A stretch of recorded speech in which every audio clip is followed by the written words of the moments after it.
What's going on, everybody? Welcome back to TTB Ravens Video. We're doing the post-game reaction show. This will be uploaded to the podcast platform. So if you're listening on Apple Podcasts, you're listening on Spotify, come through to the live shows. Normally we do them after the game. My internet went out yesterday, so I couldn't do it after the game. And what's annoying is I have the YouTube TV and I have Hulu with live TV. So I had to watch football on my phone after that, and that was less fun, but it's okay. I got to watch the Ravens play some football. We got to see Zay Flowers. We got to see Lamar Jackson, Todd Monken's offense. Yeah. We got to see Will Anderson wreak havoc on us. We also saw some injuries. But Joshua, what are your thoughts on this game overall? What was kind of the first thing that you thought of when you watched it?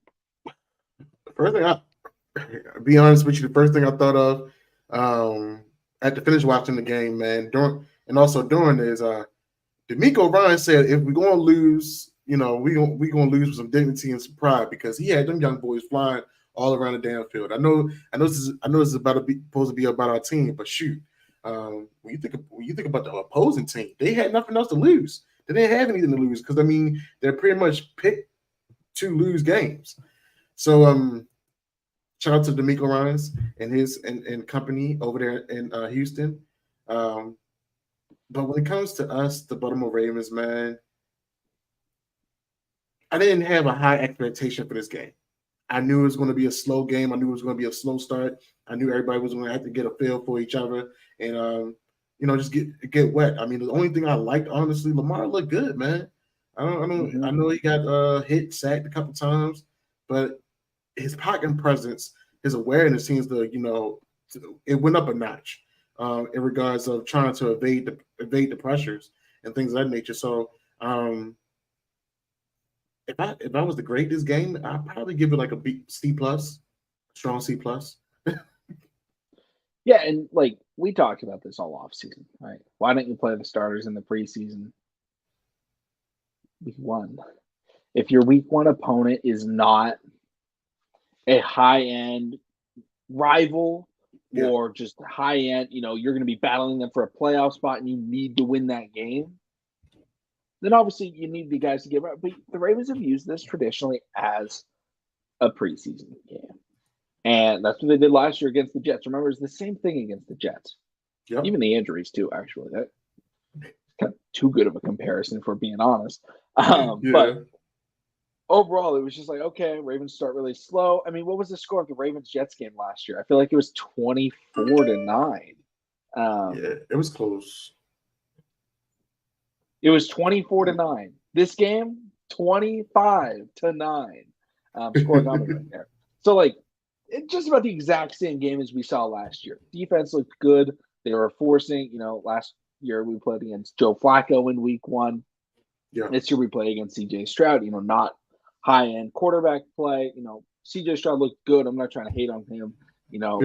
Rookie first start, he looked solid. But, like, this game was used as a, hey, this is the NFL.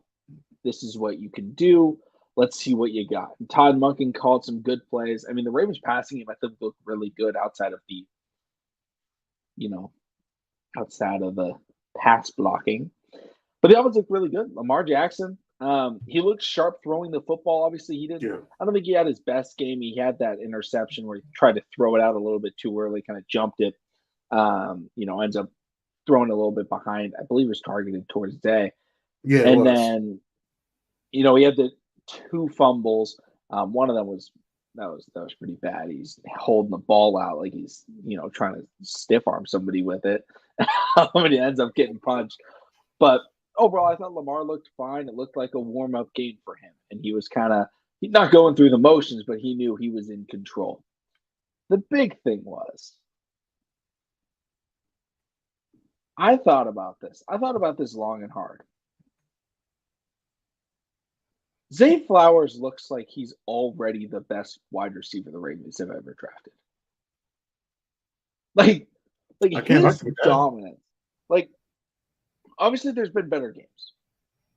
Hollywood's first game was incredible. Yeah. But Hollywood's first game was just speed, right? Like, that's all we saw.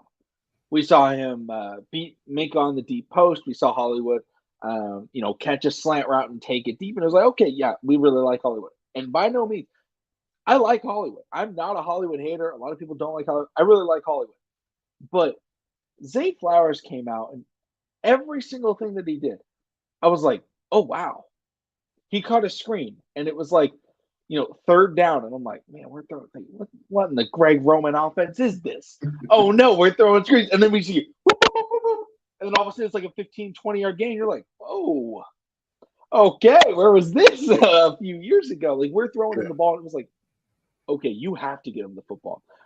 I mean, he hit that spin move on one of his first couple catches, plants the right leg, spins around it, and then, steps back and dodges another guy. And it was like, somebody said that it looked like Lamar, shrank a little bit. You know what I say? I say they cut 8.5. All right. They cut 8.5, they got 4. Because he looks unreal holding the football. And then the biggest thing the Ravens have had a problem with drafting recently, right? Drops.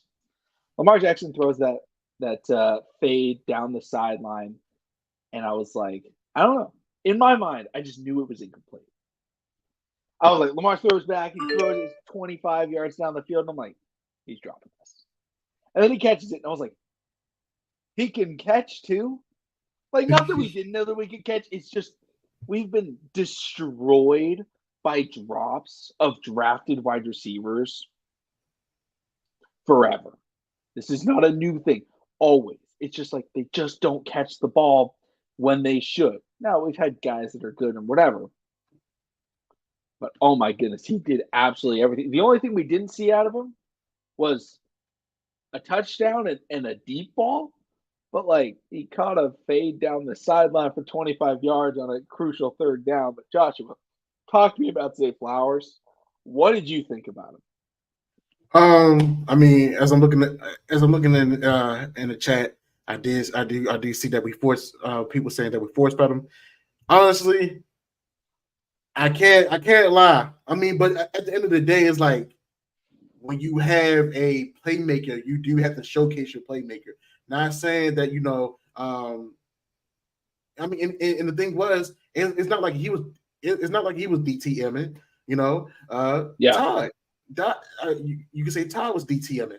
He just wanted to put the ball in the hand of his playmaker, of his young playmaker, and that's what he did. Because I mean, I think it was like one series where they threw Odell the screen. I mean, I think he went up about 2-3 yards. He got 2-3 yards, and then they tried to throw the screen over to Zay like twice, and he didn't go anywhere. Even with that interception from Lamar Jackson, I forgot who was covering him, but like that corner was draped all over Zay, honestly, and that was a force-fed pass. And and granted, like I said, when Zay had his moments, Zay looked great, but he's obviously is going to be a chess piece in this offense, and I feel like he's going to be one of those guys, especially on the offensive side of the ball, that's going to help us make that run towards the playoffs, because we're going to need that person. We're going to need that player. We're going to need that guy to step up, to just push us over the hump. I mean, and he's wise beyond his years. That's a great thing about this young man. That he's came in NFL ready. He came in with this, with the mindset like, yo, it's time to get to work. Once he got drafted, the job ain't done.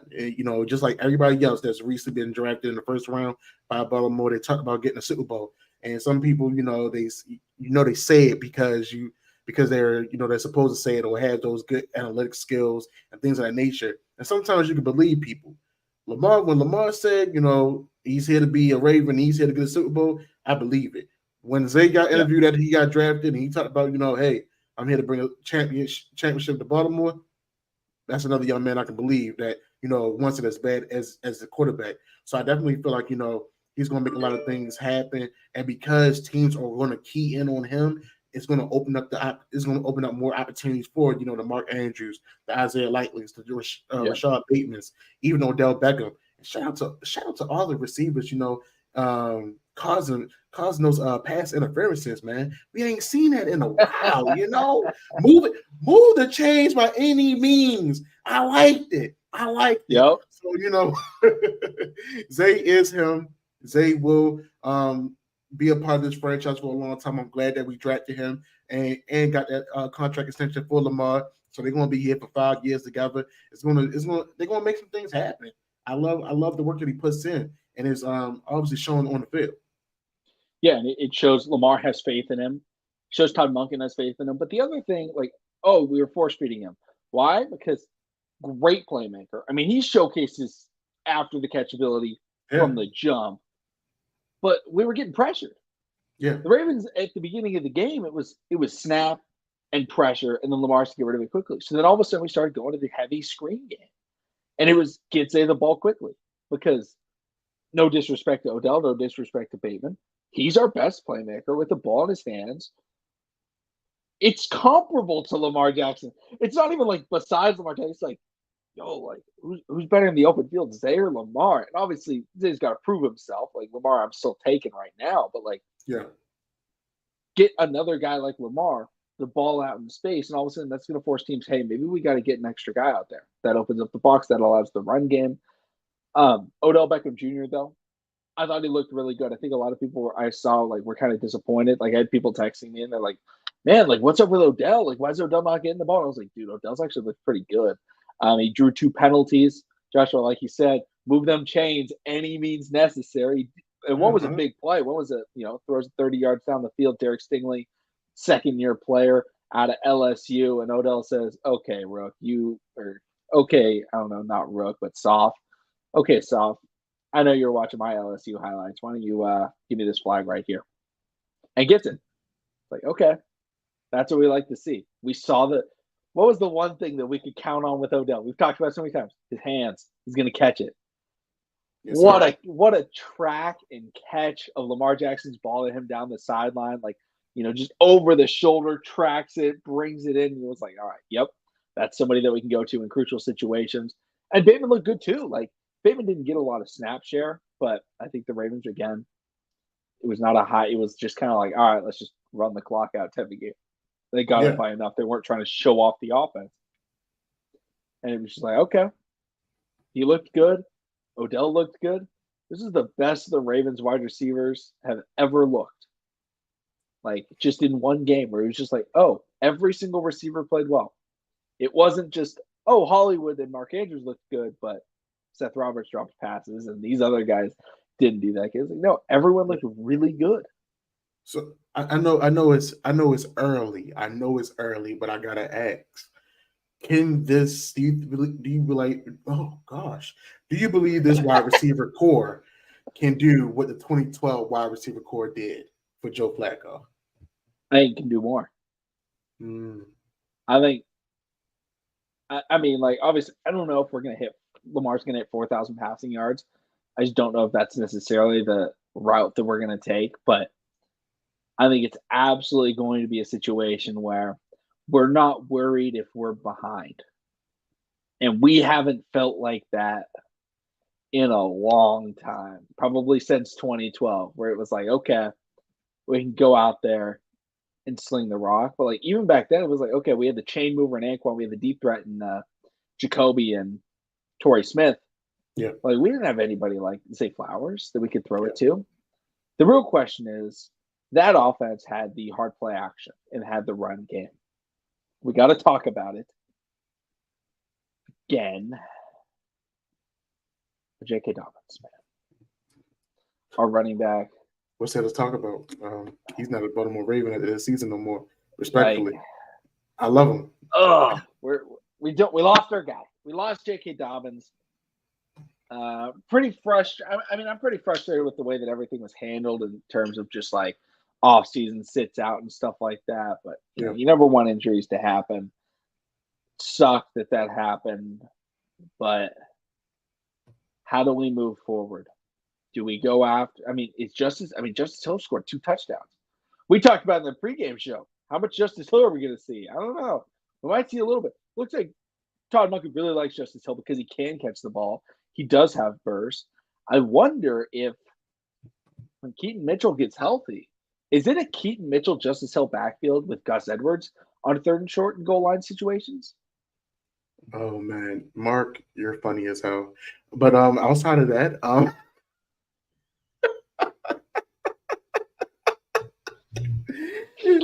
man, Dude, Listen, I Mark. would go here and I'm like, where's my hat? And I'm like, I can't find my hat.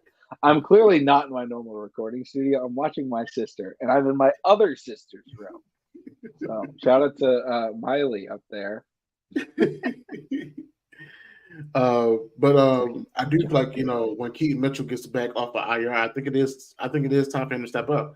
I think he can be the other chess piece. I mean, great.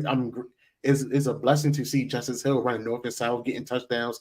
Helping the team out in that type of way on the offensive side of the ball. But man, listen, I think everybody's been falling in love with Keaton Mitchell. And I think everybody wants to see more of him, and myself included. He's much faster than, in my opinion, Justice Hill. He's a little bit more. He's way more shiftier than Justice Hill, and he knows how to make something happen even at the first contact. So I do feel like when Keaton Mitchell comes back, I definitely feel like he'll be seeing more of the reps. But with Melvin Gordon, do they? I believe they will move Melvin Gordon up off the practice Melvin squad. was activated, I believe, or they announced they plan on activating him. Yeah. So Gus Justice and Melvin, it's going to be an interesting show come this Sunday against Cincinnati in Cincinnati. So I definitely feel like it can happen. Y'all, we are not going for Jonathan Taylor. I'm gonna just let y'all know straight up right now. And Jonathan Taylor's already in the IR himself as well. So there's no point of even doing that to us. Mark, I'm gonna start a dialogue about Duvernay at wide back. We've been said this. Actually, that is a great idea, Mark. That is something I forgot about that. But we've been said that use him like Debo. Yeah, we talked. I just forgot about him because we barely saw him. So I mean, if you're gonna give him play time, this is the time to do it, honestly, because he runs hard like a running back. He has straight line speed. He's not as shifty, but he's tough when he's a tough runner, a hard runner when the ball is in his hands. So I don't mind actually giving him a shot, or giving him some more duties in the backfield. But that's got to be a Tom Munkin, Devin Duvernay type of conversation, and also with John Harbaugh included as well. And Joshua, we haven't talked about it yet. But how about that defensive line, man? Hey, I mean, we talked about it. Our X factors were the wide receivers and the pass rush. And we go out there, we see Jadeveon Clowney getting pressure. We see David Ojabo strip sack. We see Odafe Oweh. I mean, was this the best game Odafe Oweh's ever had? Like, obviously he's had better moments, but in terms of like a full football game, he was everywhere. Yeah, he was there. I mean, he was chasing down literally right on heels, getting tackles. He was in the mix. You love to see it. Roquan Smith with the bat. No, excuse me. I don't think Roquan Smith at the bat down. I think it was Patrick Queen with the bat down. I think Roquan had a bat down. He did have a bat down at some point. Yeah. And I remember it was a wide receiver. I forgot who that wide receiver was catching the ball. Two of our guys was holding them up, and Roquan came up for the cleanup and knocked him down. Man, it was good to see that front seven get after the ball. I mean, because that's something we've been talking about is getting that pressure, stopping the run. Because with the secondary being in the state that it's in, front seven gonna have to win us a Super Bowl on that defensive side of the ball, straight up. The other big thing. What has been one of the most devastating things outside of the big touchdowns? I feel like broken tackles in open space have been the other thing that has killed the Ravens. I mean, Dameon Pierce is one of the most difficult running backs to tackle in the NFL, and he wasn't going anywhere. He was getting wrapped up by Oweh, by Clowney, by Roquan. I mean, Roquan had a great fourth down stop. I mean, both Roquan and Patrick Queen had great fourth down stops. Patrick Quinn with the blitz on CJ Stroud, and then Roquan stuffs him in the pile. And it's like, okay, we're tackling guys first attempt. Yeah, we're getting pressure. I would have loved to see Jadeveon Clowney get that sack on CJ Stroud, but it's all right. There was a holding on the play, so it didn't matter. Yeah, but it was like, okay, we were making the opponent uncomfortable. Were they missing a lot of starting offensive linemen? Yes, they were. But my favorite thing was the right tackle gets injured for this wasn't my favorite thing. The right tackle for the Texans gets injured. First snap, David Ojabo beats him and strip sacks the quarterback. He's like, okay, all right, let's go. Yeah, he had to remind CJ, like, hey, baby, this ain't nothing new. Just because we're in the NFL, playing for different teams, it's Michigan and Ohio State all over again, baby. But Giovanni, Exactly. I know you talked about Brandon Stevens, but listen, if Brandon Stevens actually gets some ball skills, McConnell. He was so close. I thought he was about to get Robert Woods, man. He's like literally there. I'm not saying he's a Pro Bowl corner. I'm not saying that. But he's literally right there of becoming a solid starter. Someone that we can actually appreciate being on the field, getting those snaps, man. It just falls down on him. It falls down on him continually learning the game and actually, being a true corner, man. Yeah, it was just like he's so close. And Adam78 says Harbaugh said there's a chance Humphrey returns against Cincinnati. That would be huge. I saw that. We're playing against Marlon, or we're playing against Higgins and Chase. Yeah. We would like that. Trust me, I've watched enough Orlando Brown Jr. to know what it looks like. Myles Garrett was ragdolling him. We don't have Myles Garrett, but no, we don't have Myles Garrett. But I feel like David Ojabo or either Jason, Odafe can take on Orlando Brown Jr. for sure. I'm not going to say playing against Cincy is going to be a cakewalk for sure, but we're gonna go out there. We're gonna play Ravens football. Just exactly. I hope the Ravens that shows up to Cincinnati rises above expectation, though. That's the thing. Yep.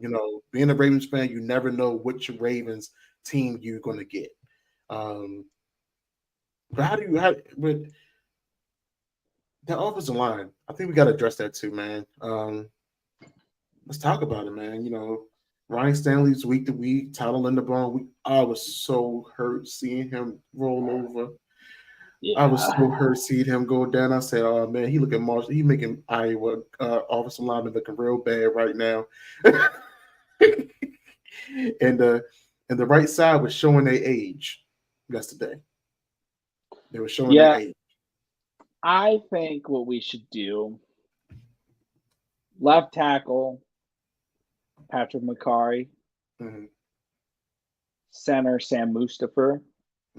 However, if the Ravens feel that Falele is ready, I'd be very inclined to watch Falele. 1 game, 2 game, whatever it is. Maybe switch him in and out. I don't know. It's just something where it's like, okay, the offensive line is struggling. It's also their first game, right? Like Ronnie wasn't playing in the preseason. Morgan Moses wasn't playing in the preseason. Kevin Zeitler wasn't playing in the preseason. I don't think Linderbaum played in the preseason. The only guy that played in the preseason looks really good. That's John Simpson. He looked really good in the game. So it's like, okay, this was their first game back too. And, should you play some of your starters in preseason? Probably. I don't necessarily think you have to play your quarterback. I have no problem with it. I've got a mirror right behind my camera.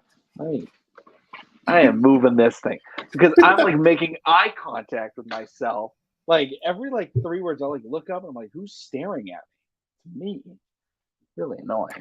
Let's turn this thing around. But when we're watching it, it's like, okay, we need to see these offensive linemen get reps together and get reps in the preseason because, new left guard means center's not used to playing next to him. Left tackle's not used to playing next to him. How do you get those reps? You got to practice. The benefit is the guys that are coming in for the injured players, they got the reps in the preseason.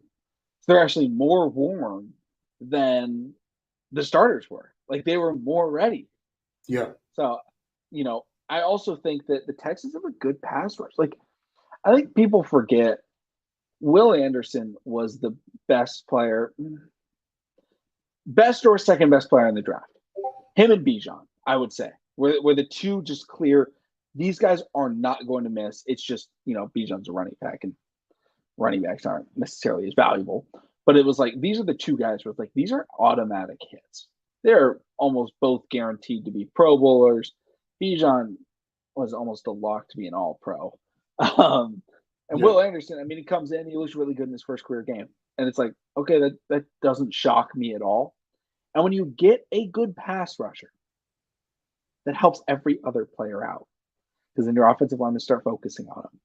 The benefit is, like, the Ravens have not have good pass blocking offensive linemen with Lamar Jackson, ever. They've had good run blocking linemen. They've been able to make holes. But Lamar's always had to dodge and avoid sacks. And we saw that again today.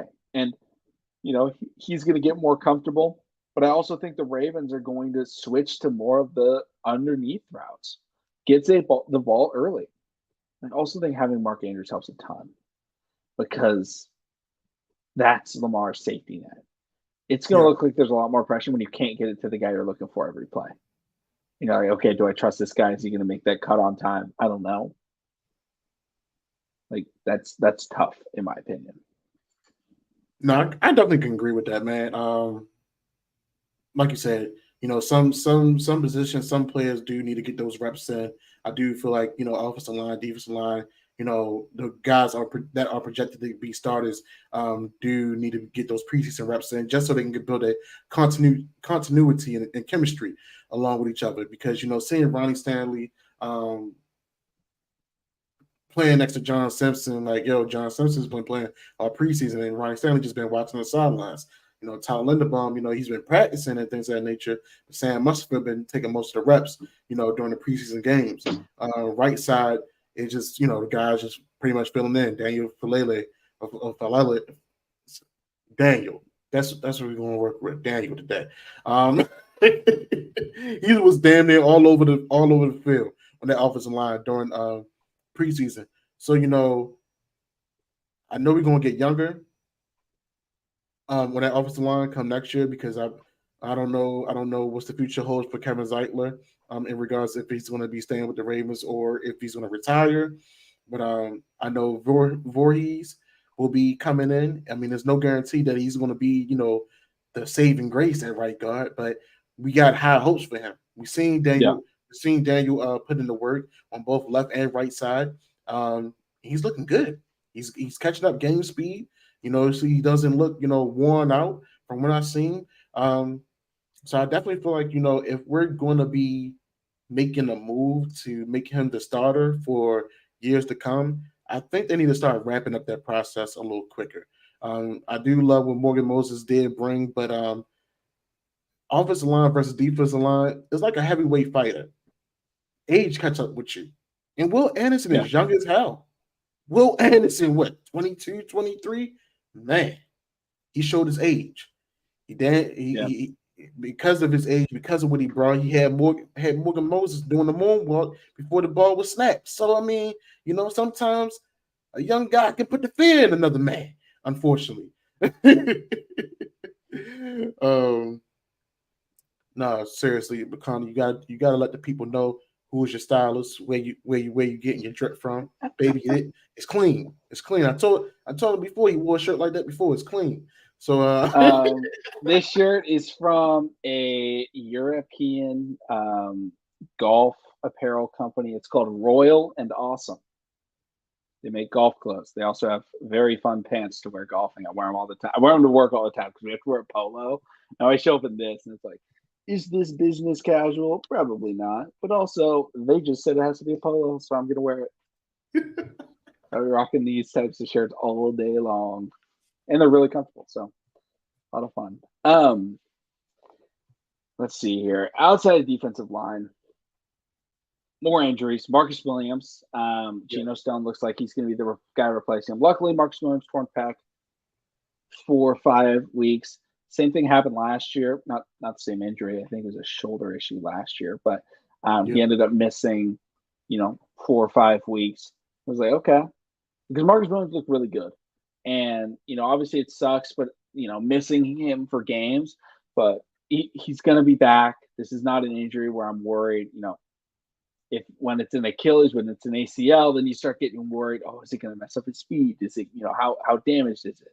Yeah. Okay. This is like, he's going to be fine. He's, maybe he broke his hand. Yeah, It was some small weird injury. He's going to come back. He's going to be fine. Giving reps to the younger defensive backs at safety isn't worrying me. I'm fine to watch Geno Stone and Daryl Worley, in that secondary, and maybe even see some Ardarius Washington, because we do have Kyle Hamilton. Hopefully, we get we get Marlon back this week, and it's like, okay, we did lose a Pro Bowler, but we got back an All Pro. Like, hopefully that's the trade-off we end up doing. We'll just have to see what exactly happens, with that injury. But again, it's not a season-ending injury. Like, those are the injuries that, like, you can come back from an injury, because what sucks about, like, a J.K. Dobbins injury, right, is there's no chance he comes back. Right. What matters the most? Having your players in January. That's what matters. So if a guy like Marcus Williams gets injured, but is going to come back and be able to play for down the stretch of the season, I mean, he's going to be able to play more than just down the stretch. He's going to be playing over half the season. But if they can play down the stretch and into the postseason, you still have hope for the season.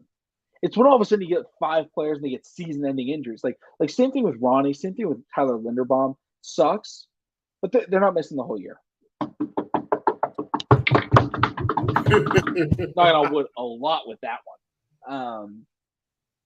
They're not missing the whole year. Like, they're gonna come back. They're gonna be down the stretch. It's gonna suck for a few weeks, obviously, with no center, no left tackle, but you can get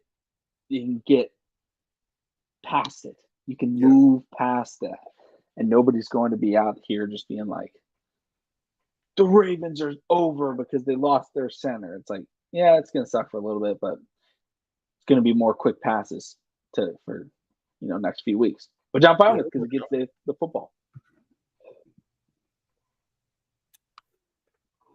Oh wow, Benjamin, that's a good question. Who looked better, Patrick Queen or Odafe? I'm gonna go with Odafe, because I think Patrick Queen looked like what he did down the stretch last year. Right? Like, playing with Roquan looked really good. Oweh, that was a new dude right there. Somebody put on his jersey. That's what it looked like. Yeah, I mean, PQ. I'm not going to say I'm not going to say he hit his peak, but the thing about it is, when you're playing next to a Mike linebacker that is damn near a Ray Lewis, a Patrick Willis, a Luke Kuechly, S type of player, that inside weak linebacker has free range to do whatever the hell he wants to. We've seen it with Peanut. We've seen it with Bart Scott, and those guys came alive and played a great part of our defense. And but Oweh is something we've been waiting for, that that spark to erupt. Now, granted, I know everybody's going to say, yeah, lineman was missing, lineman was out from Houston. I don't care. I hope those guys do get better, but I hope this game is a continuation of what is down the road and for the future for Odafe. Because if he continues to play like this, it's going to set up everyone else on that defensive line. He'll be able to do what he did at Penn State, but do it on a higher level, on a higher clip, and actually record some stats while he's doing it too. Because I know he wants to be a Pro Bowler. He wants to be an All-Pro. He wants to, to be this 10-plus sack guy. Me personally, I want him to get 5+ sacks, because he's never been a sack type of technician. But if that's what your goal, your dream is, hey, who am I to stop you from, having a dream, make it your reality, Odafe, and prove us wrong. So I definitely feel like Oweh had a better game, because this is, like I said, this is something we've been waiting for. he was the project guy, and usually year 3 is when those project guys come alive, especially on that defensive line. So I hope this is a continuation of what's to come throughout this whole season.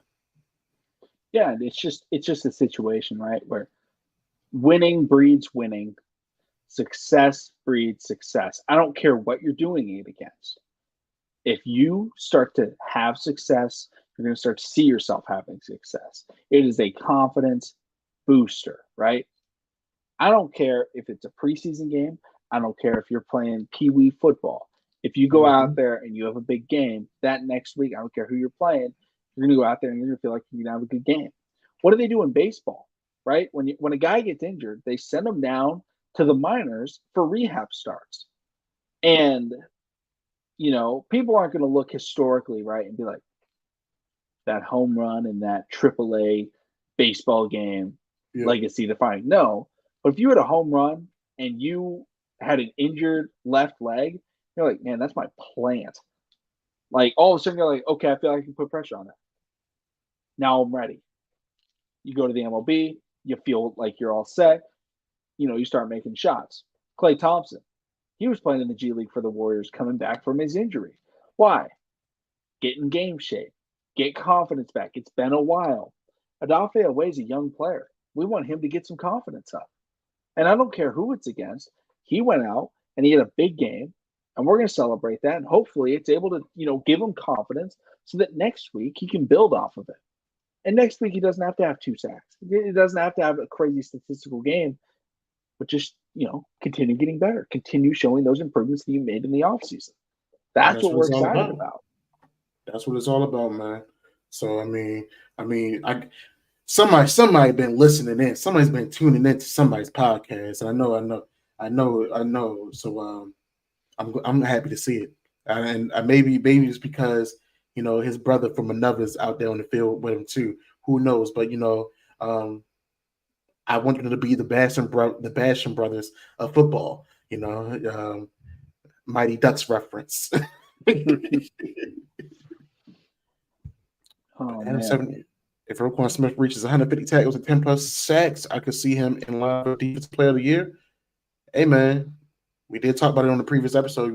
If you haven't watched it, make sure you tune in, like, share, subscribe, comment if you are new to the Trust the Bank channel. But what do you think? What do you think about them that stat line? If a middle linebacker puts up 10 sacks, yeah, he's probably going to win Defensive Player of the Year. He's not putting up 10 sacks. He blitzes twice a game. Like, he does not rush the passer very consistent. That'd be an unreal season. So yeah, he has a better chance getting more interceptions. Yeah, exactly. Honestly, like if it's like he gets 4 sacks and 4 picks, that's like okay, kind of reasonable. Still a great season, but yeah, 10 sacks for a Mike linebacker in modern NFL is really tough. Yeah, that's crazy. For it.